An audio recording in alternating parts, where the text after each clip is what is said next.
अस्सलाम students, welcome back to my YouTube channel. Hope all of you are fine. जी students, हमने exercise 2.3 start की थी और हमारे क्वेश्चंस हो गए थे 3 तक तकरीबन। ये पार्ट हो गए थे सेकंड का सेकंड पार्ट तक। अब हमारे गेस्ट पेपर में था 5th का सेकंड पार्ट एंड 6th का फर्स्ट पार्ट। हम इसमें से आपको एक में 5th का सेकंड पार्ट करवाऊँगी इंशाल्लाह ताला। 6th का फर्स्ट पार्ट आप खुद इस काबिल होंगे कि अटेंड कर सकें। एक्सरसाइज 2.3 है जी। क्वेश्चन है हमारा फाइंड एम। हमने 5th क्वेश्चन में एम फाइंड करना है, जबकि रूट्स ऑफ द इक्वेशन, ये हमारी इक्वेशन है, इसके रूट्स ये रिलेशन सेटिस्फाई करें 3 alpha minus 2 beta is equal to 4। हमें पता है रूट्स ऑफ इक्वेशन क्या होते हैं, अल्फ़ा एंड बीटा।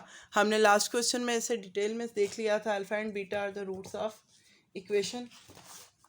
सो हमने देखना है ये रूट्स, ये इस इक्वेशन के रूट्स जो हैं ये रिलेशन सेटिस्फाई करें। सबसे पहले तो हमें पता है जो भी इक्वेशन होती है हम उससे दोबारा लिखते हैं, उसमें से ए बी एंड सी की वैल्यू निकालते हैं। अब मैं शॉर्ट चलूँगी। आपको पता है इक्वेशन सबसे पहले आपने सोल्यूशन लिखना है, इक्वेशन दोबारा लिखना है, फिर ए बी एंड सी की वैल्यू निकालेंगे। यहाँ पर हमारे पास ए क्या आ जाएगा 1, एक्स का कोफिशिएंट हमारे पास ए होता है, बी की वैल्यू आ जाएगी 7 एंड सी की वैल्यू आ जाएगी एक्स के बाद जितनी भी टर्म होती है कॉन्स्टेंट की। अब जस्ट 5 नहीं हमने लेना 3m माइनस 5।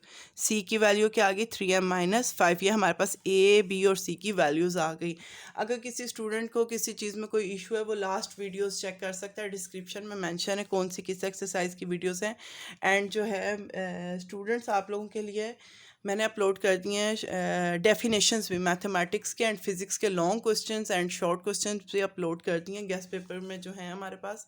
इंशाल्लाह ताला उसी में से पेपर आएगा। न्यूमेरिकल्स भी अपलोड कर दिए, तो आप अच्छे से प्रिपरेशन स्टार्ट कर दें। लास्ट डेज हैं आपके पास। अब इस क्वेश्चन को समझें। सम ऑफ फ्रूट्स, हमें पता है सम क्या होता है, अल्फ़ा प्लस बीटा। हमारे पास सम का फार्मूला है स्टेट बैंक वाला, यानी कि माइनस बी बाय ए। इसकी वैल्यूज़ पुट की -7/1। सम ऑफ रूट्स, हमें इसका मतलब है अल्फ़ा प्लस बीटा किसके इक्वल आ गया -7 के। -7 1 से डिवाइड हुआ तो -7 ही आ गया। अब दूसरा प्रोडक्ट किसके इक्वल होता है, दो रूट्स है ना अल्फ़ा और बीटा, प्रोडक्ट इससे जाहिर होगा। दोनों में कोई सिंबल नहीं है तो इसका मतलब है कि मल्टीप्लाई हो रहे हैं। फार्मूला क्या, c/a। सी की वैल्यू 3m माइनस 5/1। सो अल्फ़ा प्लस बीटा की वैल्यू तो आ गई थी, अल्फ़ा बीटा किसके इक्वल आ गया 3m माइनस 5 के। अब स्टूडेंट्स हमारे पास अल्फ़ा प्लस बीटा की भी वैल्यू आ गई और अल्फ़ा बीटा की भी वैल्यू आ गई। अब हमने इन इक्वेशंस का नाम दे देंगे। पहली को इक्वेशन नंबर, इसे इक्वेशन नंबर 1 का नाम दे देंगे, इसे इक्वेशन नंबर 2 का नाम दे देंगे, और जो हमारे पास रिलेशन गिवन है उसे भी अगेन लिखेंगे, उसे इक्वेशन नंबर 3 का नाम दे देंगे। 3 alpha minus 2 beta, 3 alpha minus 2 beta is equal to 4। This is our third equation. ठीक है, हम इसे इक्वेशन नंबर 3 का नाम दे देंगे। अब देखिए जी, हमारे पास 3 इक्वेशन है। इन तीनों इक्वेशंस में से हमने देखना है किसी एक इक्वेशन में से अगर इजीली अल्फ़ा या बीटा की वैल्यू फाइंड हो सके। हमारी अपनी मर्जी, हम अल्फ़ा फाइंड करें, बीटा फाइंड करें, जो भी फाइंड करें। अब अगर इस इक्वेशन को देखें, इसमें तो अल्फ़ा के साथ भी इतनी टर्म्स है, बीटा के साथ भी, ये तो बड़ा क्रिटिकल टर्म्स हो जाएगी, फ्रैक्शन में वैल्यू आ जाएगी, आगे पुट करना मुश्किल हो जाएगा। और अगर इसे देखें, इसमें भी अल्फ़ा है और बीटा, दूसरी वैल्यू जाके डिवाइड हो जाएगी। अगर अल्फ़ा फाइंड करना है तो बीटा इधर जाके डिवाइड हो जाएगा, बीटा फाइंड करना है तो अल्फ़ा इधर जाके डिवाइड हो जाएगा, जो कि कॉम्प्लिकेटेड प्रोसीजर हो जाएगा। हमारे पास फ्रैक्शन में वैल्यू आ जाएगी। हमने ये कोशिश करनी है कि हमारे पास वैल्यू जो है फ्रैक्शन में ना आए, तो हमारे पास ये इक्वेशन बेस्ट है अगर कोई चेंजिंग करनी है।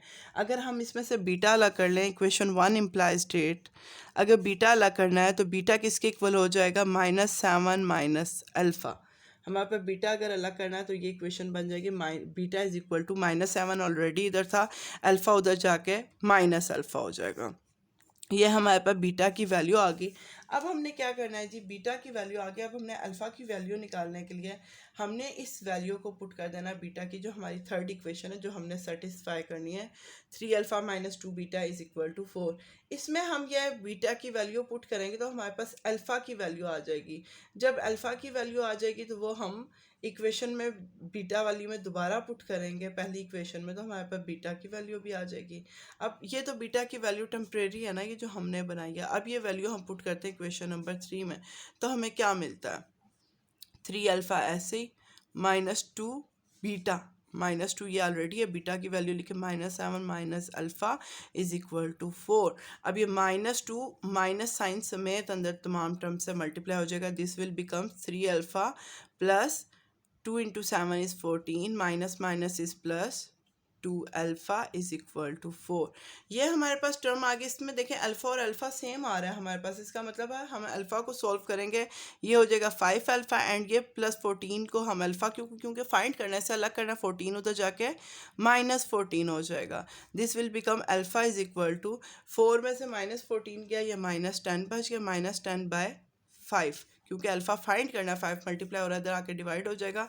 सो अल्फ़ा की वैल्यू स्टूडेंट्स हमारे पास -2 आ जाएगी। 5 इंटू 2 इज़ 10 एंड माइनस का साथ सिंबल है तो वो लगाएंगे। अल्फ़ा की वैल्यू जब हमारे पास आ गई ना, तो जिस इक्वेशन से हमने पहले चेंजिंग की है उस इक्वेशन में से अल्फ़ा की वैल्यू पुट करेंगे, हमारे पास बीटा की वैल्यू आ जाएगी। पुट हम लिखेंगे कैसे, alpha is equal to -2 in equation 1। First equation में ये वैल्यू जब हम पुट करेंगे it will becomes alpha plus beta है तो अल्फ़ा की जगह -2 डायरेक्ट पुट करो, -2 plus beta is equal to -7। अब देखिए इसमें अननोन क्या है, बीटा, ये वाली वैल्यू उस तरफ जाएगी तो ये हो जाएगा beta is equal to -7 plus 2, beta is equal to minus plus minus sign minus का beta is equal to -5 and alpha is equal to -2। अब अल्फ़ा और बीटा की दोनों की वैल्यू आ गई। अब हमने ये जो कंडीशन उन्होंने कहा था सेटिस्फाई करनी है, कंडीशन सेटिस्फाई करनी थी 3 alpha minus 2 beta is equal to 4। वो उसमें हमने वैल्यू पुट करके पहली इक्वेशन से बीटा की वैल्यू या अल्फ़ा की आप जिस मर्ज़ी की वैल्यू निकालें, जो इक्वेशन सेटिस्फाई करनी थी उसमें हमने वैल्यू पुट की। उससे हमारे पास जो दूसरा टर्म आया फिर हमने फर्स्ट इक्वेशन में वो वैल्यू पुट करके दोनों टर्म्स निकाल लिया अल्फ़ा और बीटा के। अब देखें जी हमने क्वेश्चन में फाइंड तो एम करना है। अब एम किस पार्ट में, इस पार्ट में हमारा एम है। अगर एम फाइंड करना है और अल्फ़ा और बीटा की वैल्यूज़, अब देखिए इसमें अल्फ़ा कंफर्म तो नहीं था, बीटा की वैल्यू कंफर्म तो नहीं थी, इसमें एक अननोन ऑलरेडी है। अब ये अल्फ़ा और बीटा की वैल्यू फाइंड होगी, जो चीज़ हमने फाइंड करनी है जिस इक्वेशन में उसमें ये अल्फ़ा और बीटा की वैल्यूज़ डाल दो। Put alpha is equal to -2 ऐसे आपने बॉक्स में लिखना है and beta is equal to -5 in equation 2।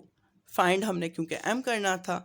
अब इक्वेशन 2 में वैल्यू पुट की, अल्फ़ा है -2 इंटू बीटा, बीच में कोई सिंबल नहीं डालना, बीटा और अल्फ़ा आपस में मल्टीप्लाई हो रहा है, इज इक्वल टू 3m-5। हमने फोकस करना है एम पे, हमने एम फाइंड करना है। जल्दी जल्दी सॉल्व करते हैं। Minus minus is +2 into 5 is 10 is equal to 3m-5। M को अलग करना है, 5 उधर जाके क्या हो जाएगा, plus is equal to 3m। 15 is equal to 3m, m is equal to 15/3, m is equal to 5। ये हमारा जी सोल्यूशन आ गया इस क्वेश्चन का। कोई भी इसमें मसला अगर है आपको तो आप मुझे बता सकते हैं, बहुत ही इजी क्वेश्चन है।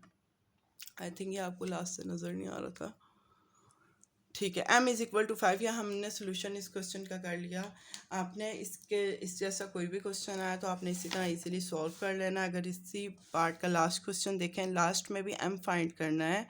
If the sum and products of the roots of the equation are equal to the number lambda, अगर sum of roots and the product of roots हमारे पास लैम्डा के इक्वल है तब हमने m की वैल्यू फाइंड करनी है। जस्ट इसी तरह ये वाला क्वेश्चन भी इसी तरह करना है, कोई इसमें इशू नहीं है, बहुत ईजी क्वेश्चन है। जस्ट एक चेंजिंग आके आपने वही करनी है। क्वेश्चन नंबर 6 है ये आपके पास इक्वेशन है 4। इसका फर्स्ट पार्ट अगर देखें, फर्स्ट पार्ट है 2m + 3 x का स्क्वायर प्लस 7m - 5 की 5 x की ये value plus 3m - 10 is equal to 0। इसमें a b और c की वैल्यू निकालनी है, अल्फ़ा प्लस बीटा फाइंड करना है और अल्फ़ा बीटा फाइंड करना है, यानी कि सम ऑफ रूट और प्रोडक्ट ऑफ रूट्स फाइंड करना है।